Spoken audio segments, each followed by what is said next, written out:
Bloomberg Audio Studios. Podcasts, radio, news. As we now enter day 20, of this government shutdown, with each side still playing the blame game. This morning, though, Kevin Hassett, director of the National Economic Council, said the White House is going to have to look very closely at stronger measures, as he put it, if the government shutdown does not end this week. Earlier today, we got an inside perspective from Capitol Hill when we sat down with Republican Senator Ted Cruz of Texas, who, of course, chairs the Senate Commerce Committee. We talked about the state of the shutdown, the No Kings rallies over the weekend, and more. We started by asking him if trouble at the nation's airports will be the factor that ends this shutdown. This shutdown needs to end, and it needs to end now. We're going to vote today, I think, the 11th or 12th time to reopen the government. The Republicans are all aligned. I'm going to vote to reopen the government. What we've seen over and over again is the Democrats keep voting to keep the shutdown going, and it's irresponsible. And, you know, I was at Houston's Hobby Airport a couple of days ago. I did a press conference there where I pointed out there are 50,000 TSA agents right now who are working with no pay. They didn't get a full paycheck in the last pay period. There are 14,000 air traffic controllers who expected to come into work, but they didn't get a full paycheck. And this needs to end. It's not right. It's not fair. And I think Democrats are holding not only the U.S. government hostage, but holding the American people hostage. And we're already seeing delays climbing. And I got to say, every day this goes on, I think we can expect more and more of that. At some point, the Democrats need to take their Trump derangement syndrome and set it aside and let the government open. Senator, I do have to say, though, you just talked about Americans who are waiting on this. Some Americans likely aren't concerned whether it's the Democrats or the Republicans who are responsible. So for those or those not getting paychecks, you know, what do you say to them after this has gone on for so long? Well, look, one of the challenges in terms of predicting when this is going to end, before you and I sat down, you asked, all right, when's this going to be over? And I said, I don't know, because in many ways the two parties are living in parallel worlds. And I think for the Democrats, they're in an echo chamber where they're listening to their left-wing radicals who are happy. Look, last week, it was conventional wisdom in the Senate that there was no chance the government would reopen last week. Why? Because the so-called No Kings rallies were going to happen this weekend, and the Democrats were terrified of reopening the government before they saw the radicals. And the phrase I kept hearing was that Chuck Schumer was afraid his head would be on a pike. Metaphorically, not advocating violence, but he was afraid of his own left-wing radicals. Right now, listen, the way this is going to end is it's going to take 7 or 8 Democrats saying, all right, this stunt's gone on long enough. Let's end it. And the reason the government is shut down, it's a very simple question of math. In order to fund the government under the Senate rules, you need 60 votes in the Senate. There are only 53 Republicans, which means we need at least 7 Democrats. The reason the government is shut down right now is the Democrats are voting party line, all but 3 Democrats. Three Democrats are voting with us to reopen the government. Everyone else is voting no. Until the Democrats give us 7 or 8 votes, the government will stay shut down. And I don't know if that's a day. I don't know if that's a week. I don't know if that's a month. But at some point, this stunt needs to end. You wonder if we get as far as Thanksgiving. That CR was dated for the 21st, but that's the big travel weekend I had in mind when I asked you that. You mentioned No Kings.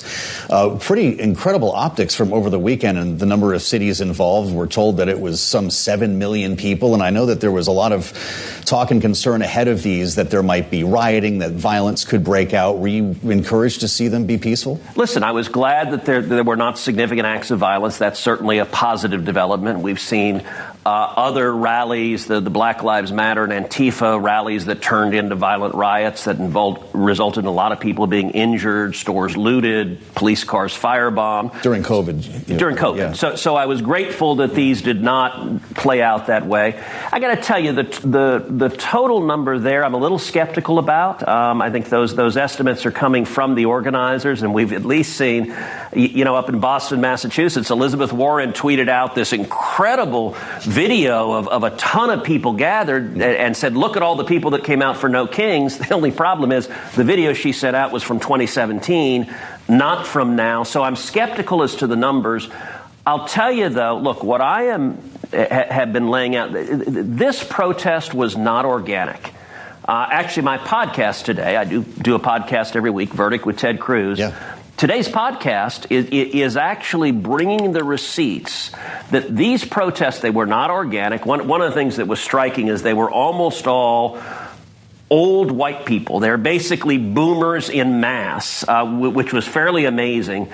But this is also bought and paid for. This is AstroTurf. And in particular, George Soros. I lay out on the podcast how George Soros' foundation has given millions to Indivisible, one of the lead groups organizing these protests. And this is bought and paid for in a way. Look, these protests are really expressing the Democrat rage. We hate Donald Trump. And sadly, that's who today's Democrat Party is in Congress. So, Senator, if you're saying they're bought and paid for, I mean, do you think this is something, though, Republicans need to take seriously? If you remember the beginning of the Tea Party, when that wasn't necessarily taken all that seriously. So how should you approach these? Look, unquestionably, we should take political peril seriously. Number one, I think it's bad for America when one of our two major political parties has gotten so extreme and radical the way the Democrats are. I mean, they're a party that is unified behind hate for Donald Trump. But number two, politically, in terms of the midterms in 2026, it's dangerous. And I'm telling my colleagues, look, if the election in 2026 depends on results, I think we have a lot to campaign on, whether it is securing the border and seeing illegal border crossings drop 99%, whether it is ending wars and President Trump negotiating the deal to release the hostages that Hamas had taken, or whether it is the economy and the record amount of money being invested in new factories and new jobs in the United States. I think substantively, Republicans have a lot to campaign on. Mm-hmm. That being said, and you're exactly right, Julie, there is a lot of energy, there is a lot of anger on the left, and elections can be dangerous when one side is mobilized, is angry. I'll tell you, in terms of fundraising, the Democrats are raising a lot more money because their radicals hate Trump so much. And look, angry, energized voters show up to vote. And I do worry about just ordinary voters who are happy or complacent, who say, gosh, Trump won, things are good, I don't need to show up and vote. There's no doubt if one side shows up and the other doesn't, that leads to a bad election. Well, I know that you're very concerned about political rhetoric in this country and political violence.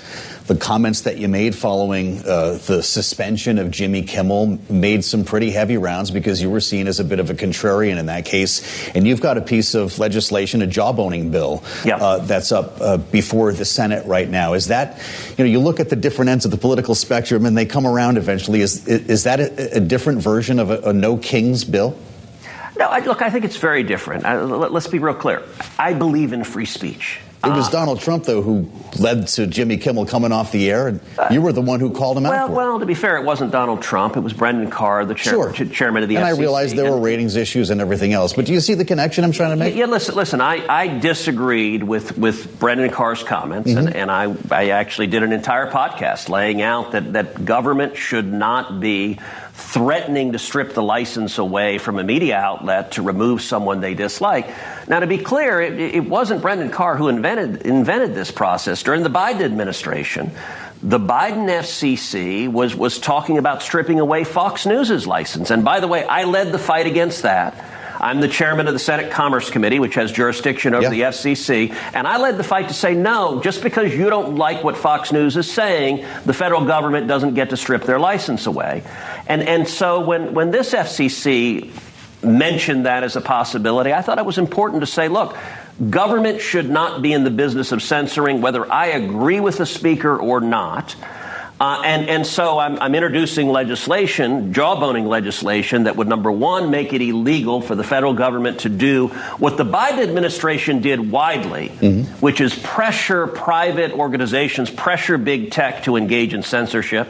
But it also will create a right of action, an ability to sue if the government pressures, if the government jawbones big tech or a media organization to censor someone. It creates damages or a right to seek damages images for someone who's been censored, because I think we should protect free speech whether we agree with or disagree with the speaker. Well, it's interesting we talk about licenses, too, and of course that's a pretty small slice of the media landscape, the political media landscape with cable news and everything else going on right now. But I have to ask you about NASA. We're spending a lot of time on your Commerce Committee here.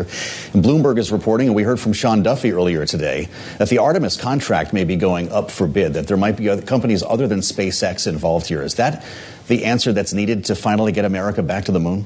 Well, listen, I don't know what NASA is going to do. I will say I think Sean Duffy is doing a fantastic job as the acting administrator. He's really dived into the role. And NASA, look, NASA is something that is near and dear to my heart. For the last 13 years, almost every single major piece of space-related legislation that's passed into law, I've either authored or co-authored it. And being a lifelong Houstonian, Johnson Space Center is right there. It matters enormously to Houston, it matters to Texas, and it matters to the whole country. One of the most important parts of the One Big Beautiful Bill that Donald Trump signed into law on the 4th of July is a provision that I wrote that funds $10 billion for NASA to go back to the moon. And it funds Artemis, it funds going back to the moon. And we're in a race. Look, there's a unifying theme behind all of the legislation that I'm fighting for in the Commerce Committee, and that is producing jobs and beating China. And we need to beat China going to the moon. China has stated they intend to go to the moon by 2030, and we cannot lose the race to the moon. In my view, if we wake up in a few years and see China on the moon, see China establishing a base on the moon, I think it would be a blow to America that would make Sputnik seem mild. And I'm going to do everything humanly possible to prevent that from happening. And I will say, Sean Duffy, I had dinner with Sean last week. I think he really is diving in and is committed. We will go to the moon and we will beat China. That is very good for America. And that was Republican Senator Ted Cruz of Texas speaking with us earlier this afternoon.